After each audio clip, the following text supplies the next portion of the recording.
Welcome to Slash Forward. In this episode, we're going to examine an early horror comedy by Schlockmeister Roger Corman, Creature from the Haunted Sea. If you have any interest in slathering yourself with seaweed to hunt for lost Cuban gold, consider subscribing for more information. Let's get to it.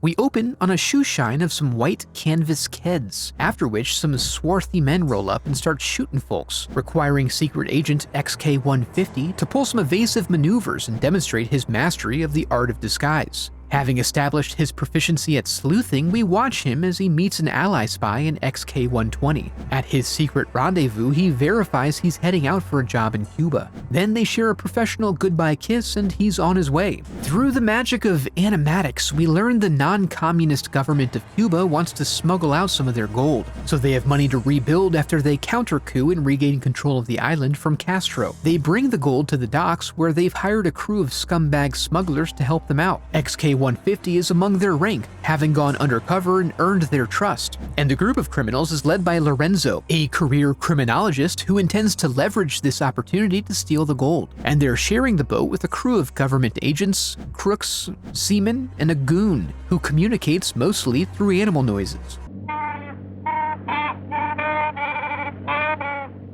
which was the absolute height of comedy for the time. Lorenzo quickly realizes the boat is filled with too many damn Cubans, and he needs to thin them out to enact their plan. So he manufactures the idea of a sea monster to mask his murder. Unbeknownst to him, an actual sea monster is getting in on that action and claiming additional victims. He hopes to compel them to change course, but the general finds the thought of a monster laughable. But they do eventually agree to redirect to Puerto Rico. Along the way, they're approached by a boat of unknown origin, so they play it cool by having Maribel sing a little ditty, as one does whilst yachting. These men confirm they are searching for the stolen gold, so they let them fully ensnare themselves in the trap before unloading, something they're surprisingly not bothered by at all, even when Pete sprays in close proximity to the other passengers, none of whom take a bullet, which is by sheer luck. When that nasty business is over, XK-150 attempts to work Maribel and turn her into an asset, but she's perfectly happy with her life of carefree criminality. Getting close to an uninhabited island, Lorenzo puts out the call to sink the boat so they can pitch the gold, and they steer into some rocks, knocking the ship about in a way that only affects Cubans.